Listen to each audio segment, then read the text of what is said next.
اس کے لیے جنت کی بشارت ہے، اور عصر کے وقت دعا کی قبولیت بھی ایک عظیم حقیقت ہے۔ رسول اللہ صلی اللہ علیہ وسلم نے فرمایا، جمعہ کے دن ایک ایسی گھڑی ہوتی ہے کہ اگر کوئی مسلمان بندہ اس وقت نماز میں ہو اور اللہ سے کچھ مانگے تو اللہ سے پدرود اللہ سے اکثر اللہ علیہ وسلم نے فرمایا اللہ تعالیٰ اسے ضرور عطا کرتا ہے۔ صحابہ کرام رضی اللہ عنہم نے عرض کیا، یا رسول اللہ صلی اللہ علیہ وسلم وہ گھڑی کون سی ہے؟ آپ صلی اللہ علیہ وسلم نے فرمایا، وہ عصر کے بعد کا وقت ہے۔ یہ حدیث ہمیں بتاتی ہے کہ خصوصاً جمعہ کے دن عصر کے بعد دعا کی قبولیت کا ایک خاص لمحہ ہوتا ہے جس میں مانگی گئی دعا رد نہیں کی جاتی، قبولیت کے خاص لمحات ہوتے ہیں۔ یہ وقت روحانی طور پر بے حد انتہائی بابرکت ہوتا ہے، لہذا عصر کے بعد قرآن کی تلاوت، ذکر اور دعا کا اہتمام کرنا قبولیت کا سبب بنتا ہے۔ عصر کی نماز فرشتوں کے گواہ ہونے کا وقت ہے۔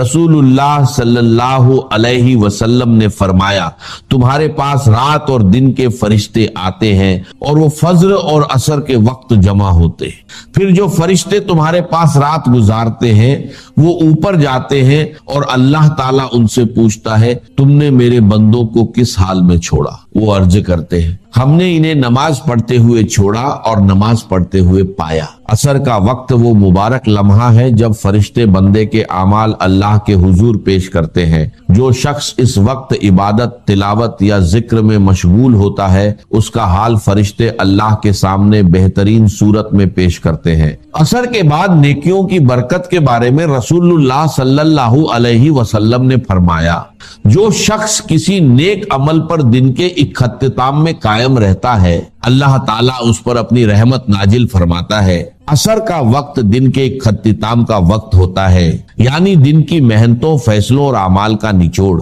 اگر بندہ اس وقت ذکر الہی، تلاوت یا دعا میں مشغول ہو جائے تو گویا وہ اپنے دن کو خیر و برکت کے ساتھ مکمل کرتا ہے۔ نماز عصر کے وقت یعنی عرش کے فیصلے کے وقت، اس تسبیح کو پڑھنے سے نہ صرف گھریلو مسائل حل ہونے لگتے ہیں بلکہ روحانی طور پر انسان کے دل پر سکون اور اطمینان نازل ہوتا ہے۔ ان فی ذلک لآیات لقوم یعقلون۔ اب یہاں آپ دیکھیں گے وہی انداز ہے، التذکیر بآلاء اللہ، اللہ کی نعمتیں، اللہ کی خلاقی، اللہ کی قدرت، اس کی نشانیاں۔ وَإِن تَعْجَبْ فَعْجَبٌ قَوْلُهُ، اگر تمہیں تعجب کرنا ہی تو قابل تعجب ہے ان کا قول، اِذَا كُنَّا تُرَابًا اِنَّا لَفِي خَلْقٍ جَدِيدٍ، کہ جب ہم مر کر مٹی ہو جائیں گے تو کیا ہمیں دوبارہ اٹھا لیا جائے گا؟ یعنی اللہ کے لیے دوبارہ تمہیں پیدا کر دینا کوئی قابل تعجب بات نہیں۔ اس نے یہ ساری کائنات پہلے بنا دی، ہر شے کی جو ہے اس نے تخلیق فرمائی ہے، تو اس کے لیے کہاں ہوگی؟ اس کے لیے یہ تعجب کرنا کہ وہ دوبارہ کیسے کر دے گا، یہ قابل تعجب ہے۔ فَإِن تَعْجَبْ فَعْجَبٌ قَوْلُهُمْ اِذَا كُنَّا تُرَابًا اِنَّا لَفِي خَلْقٍ جَدِيدٍ اُولَٰئِكَ الَّذِينَ كَفَرُوا بِرَبِّهِمْ۔ اصل میں یہ وہ لوگ ہیں انہوں نے اپنے رب کا انکار کیا، رب کی قدرت کا انکار کر رہے ہیں۔ آخرت کا انکار کر رہے ہیں، کیسے ہو سکتا ہے؟ کیا مطلب ہے کہ اللہ نہیں کر سکتا؟ تو اللہ کے علی کل شیء قدیر ہونے کا انکار ہے۔ اولئک الذین کفروا بربہم واولئک الاغلال فی اعناقہم، اور یہی وہ لوگ ہیں کہ جن کے گردنوں میں طوق پڑے ہوئے ہیں۔ واولئک اصحاب النار، اور یہ جہنمی ہیں، ہم فیہا خالدون، اس میں ہمیشہ ہمیشہ رہیں گے۔ ویستعجلونک بالسیئۃ قبل الحسنۃ، اور یہ جلدی مچا رہے ہیں آپ سے برائی کی بھلائی سے پہلے۔ وہ جو کہتے تھے بڑی ہی جسارت کے ساتھ، ڈٹائی کے ساتھ، لے آئیے عذاب، لے آئیے عذاب، تو برائی بھی رہے۔ قد خلت من قبلہم المثلات، اور ان سے پہلے بہت سی مثالیں گزر چکی ہیں، بہت سی قومیں ہلاک ہو چکی ہیں۔ وَإِنَّ رَبَّكَ لَذُو مَغْفِرَةٍ لِلنَّاسِ، اور یقیناً آپ کا رب جو ہے وہ لوگوں کے حق میں معاف کرنے والا ہے۔ وہ دیر لگا رہا ہے، وہ تاخیر کر رہا ہے، وہ اس طرح کا حصی معجزہ نہیں دکھا رہا، یہ اس کی نرمی ہے، اس کی شان غفاری ہے۔ عَلَىٰ ظُلْمِهِمْ، ان کے ظلم کے باوجود اللہ تعالیٰ جو ہے ان کو معاف کر رہا ہے۔ وَإِنَّ رَبَّكَ لَشَدِيدُ الْعِقَابِ، اور یقیناً اللہ تعالیٰ آپ کا رب جو ہے وہ پھر سزا دینے میں بھی سخت ہے۔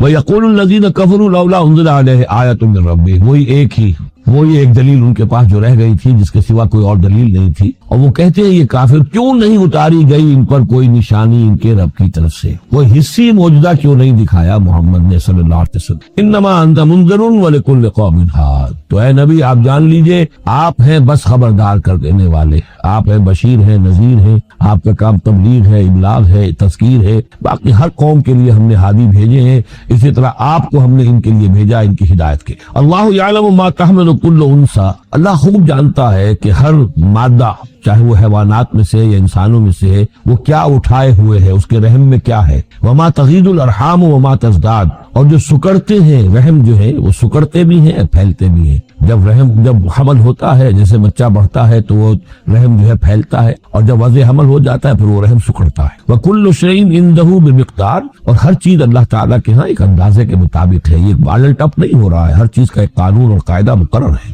عالم الغیب والشہادۃ الکبیر المتعال، وہ جاننے والا ہے پوشیدہ کا بھی اور ظاہر کا بھی، جو سامنے ہے اس کا بھی اور جو چھپا ہوا اس کا بھی۔ الکبیر ہے، بلکہ اللہ کے ناموں میں سے المتکبر بھی ہے، المتکبر، یہ سورہ حشر میں آپ پڑھیں گے، اور وہ المتعال ہے، بہت بلندی والا، بلند ہونے والا۔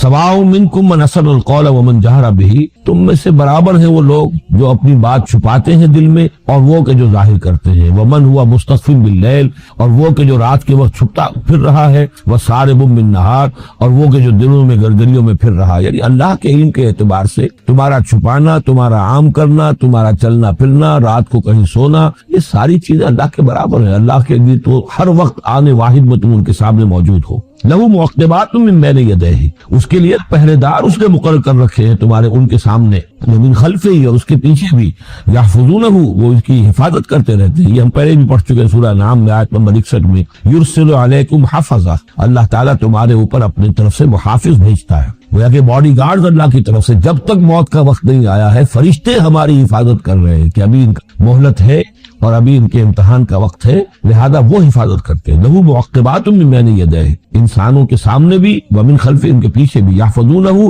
جو اس کی نگہبانی کرتے ہیں، من امر اللہ، اللہ کے حکم سے۔ ان اللہ لا یغیر ما بقوم حتی یغیروا ما بانفسہم، یقیناً اللہ تعالیٰ کسی قوم کے حالات نہیں بدلتا، جو بھی کچھ ہوتا ہے اس قوم کے ساتھ، جب تک کہ وہ نہیں بدل دیتے جو کچھ ان کی جانوں میں ہوتا ہے، جو کہ ان کے دلوں میں ہوتا ہے۔ خدا نے آج تک اس قوم کی حالت نہیں بدلی، نہ ہو جس کو خیال آپ اپنی حالت کے بدلنے کا۔ آپ کی باطنی کیفیت بدلے گی تو اللہ تعالیٰ کی طرف سے بھی آپ کے ساتھ معاملہ تبدیل ہو جائے گا۔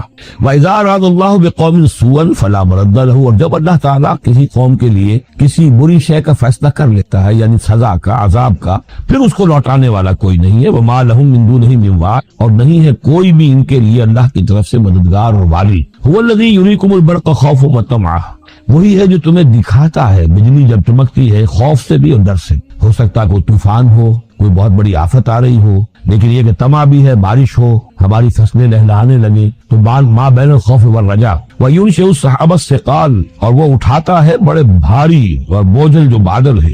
وَيُسَبِّحُ الرَّعْدُ بِحَمْدِهِ، اور رات جو ہے جب کڑک ہوتی ہے تو وہ بھی در حقیقت اللہ کی تسبیح کر رہی ہوتی ہے اور اللہ کی حمد کر رہی ہوتی ہے۔ وَالْمَلَائِكَةُ مِنْ خِيفَتِهِ، اور اللہ تعالیٰ کے جو فرشتے ہیں وہ بھی اللہ کے ڈر سے اس وقت حمد کرتے ہیں اور اللہ تعالیٰ کی تسبیح کرتے ہیں۔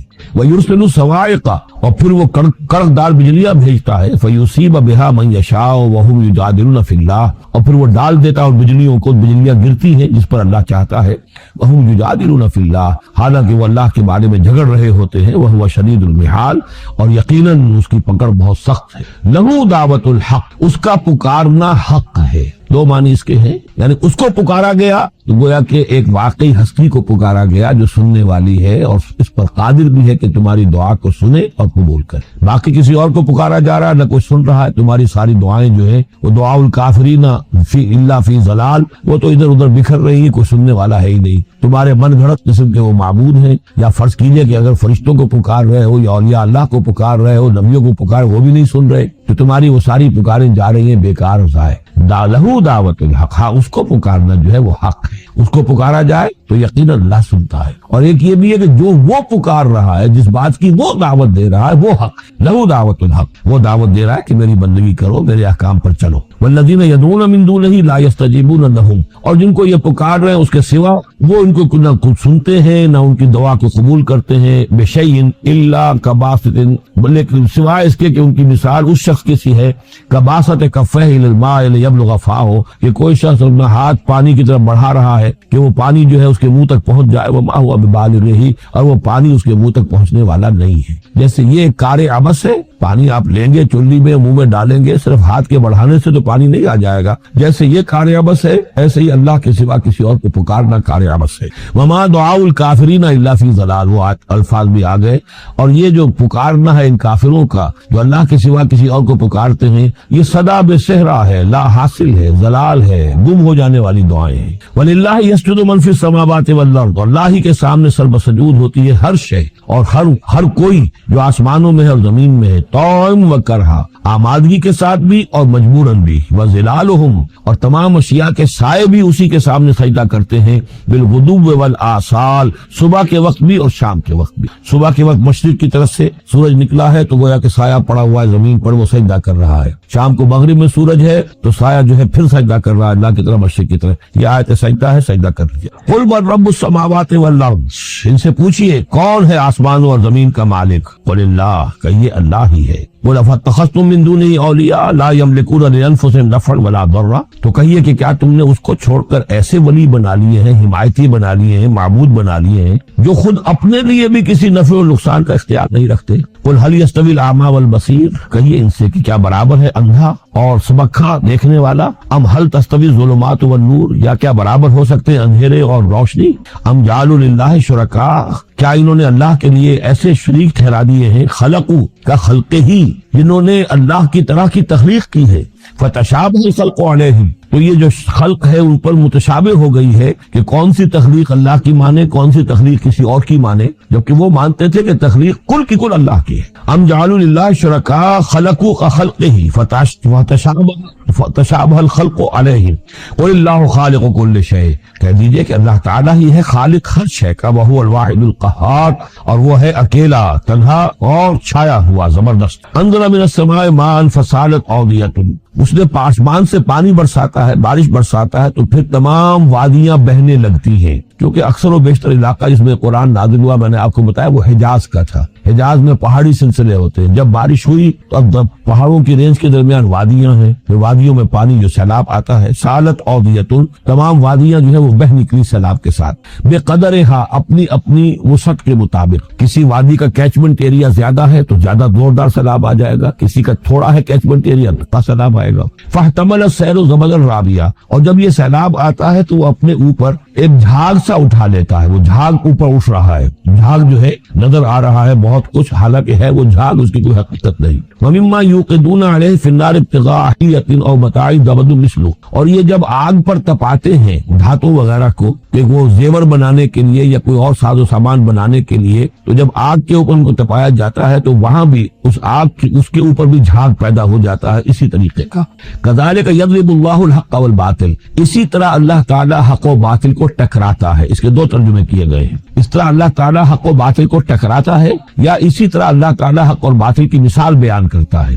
فاما الزبد فیذهب جفاء، تو یہ جو اوپر کا ہوتا ہے جھاگ وہ تو پھر خشک ہو جاتا ہے، ختم ہو جاتا ہے، اس کی کوئی حقیقت نہیں ہوتی۔ واما ما ينفع الناس فيمكث في الارض، اور جو شے لوگوں کے لیے مفید ہوتی ہے، پانی مفید ہے جو نیچے ہے نظر نہیں آ رہا، اوپر جھاگ نظر آ رہا ہے، نیچے پانی ہے، مفید شے تو پانی ہے، وہ زمین میں جذب ہو جاتی ہے، وہ ٹک جاتی ہے۔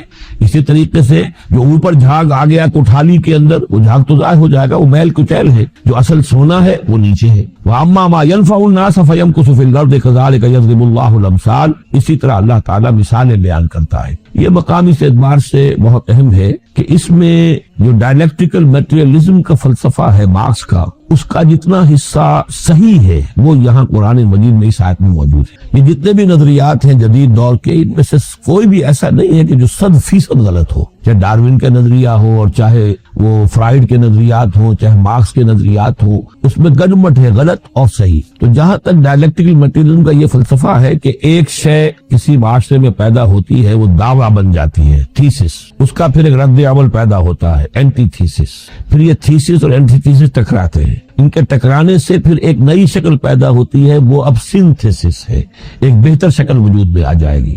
لیکن یہ سنتھسس بھی کامل نہیں ہے، اس کے اندر بھی کوئی نقص ہے، لہذا پھر اب یہ سنتھسس بن جائے گا، اس کے ہی کوکھ سے ایک اینٹی تھیسس جو پھر جنم لے لے گا، پھر یہ سنتھسس اینٹی تھیسس ٹکرائیں گے، پھر سنتھسس ہوگا، اس طرح درجہ بدرجہ چیز جو ہے آگے بڑھتی جا رہی ہے۔ اس تصادم میں جو شے لوگوں کے لیے، انسانوں کے لیے مفید ہوتی ہے وہ باقی رہتی ہے، اور جو شے مفید نہیں ہوتی وہ ختم ہو جائے۔ یہ پوری تھیوری ہے، لیکن چونکہ اس میں سارا معاملہ ہے مادے کا، روح اور اس کی حقیقت یہ ان لوگوں کے سامنے سرے سے ہے نہیں۔ اس حوالے سے یہ ساری گمراہی ہو گئی ڈارون کے نظریے میں، اسی حوالے سے ساری گمراہی ہو گئی فرائڈ کے نظریے میں، اسی حوالے سے ساری گمراہی ہو گئی مارکس کے نظریے میں۔ لیکن یہاں بھی دیکھیے، جیسے کہ سورہ انبیاء کی آیت نمبر 18 میں آیا ہے، بل نقذف بالحق علی الباطل فیدمغہ، ہم دے مارتے ہیں حق کو باطل پر تو باطل کا وہ بھیجا نکال دیتا ہے، فاذا ہوا زاہق، اور باطل جو ہے پھر وہ غائب ہو جاتا ہے۔ تو باطل کی حیثیت یہ ہے۔ تو یہ ٹکراؤ جو ہے حق و باطل کا اور خیر و شر کا کشاکش جو ہے یہ ہو رہی ہے،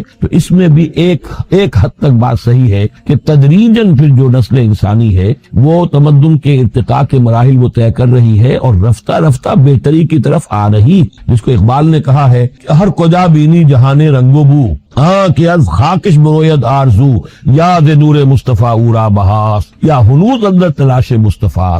یہ جو سوشل ایولیوشن ہے یہ خود رفتہ رفتہ اب اسی راستے پر بڑھ رہا ہے جس راستے پر کہ محمد رسول اللہ صلی اللہ علیہ وسلم نے اب سے 1400 برس ایک ہی چھلانگ میں نوع انسانی کو پہنچا دیا تھا۔ كذلك يضرب الله الحق والباطل فأما الزبد فيذهب جفاء وأما ما ينفع الناس فيمكث في الأرض كذلك يضرب الله الأمثال للذين استجابوا لربهم الحسنى، جو لوگ اپنے رب کی دعوت پر لبیک کہتے ہیں، قبول کرتے ہیں اپنے رب کے احکام کو، ان کے لیے بھلائی ہے۔ والذین لم یستجیبوا لہ، اور جو لوگ اس کی پکار پر لبیک نہیں کہتے، لو ان لہم ما فی الارض جمیعا ومثلہ معہ لافتدوا بہ، اگر ان کے پاس کل زمین میں جتنا ساز و سامان ہے، دولت ہے، وہ بھی ہو اور اتنا ہی اور بھی ہو، تو وہ سارا بھی وہ فدیے میں دینے کے لیے تیار ہو جائیں گے۔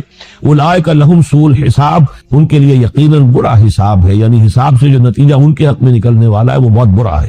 ومأواہم جہنم، ان کا ٹھکانہ جہنم ہے، وبئس المہاد، اور وہ بہت برا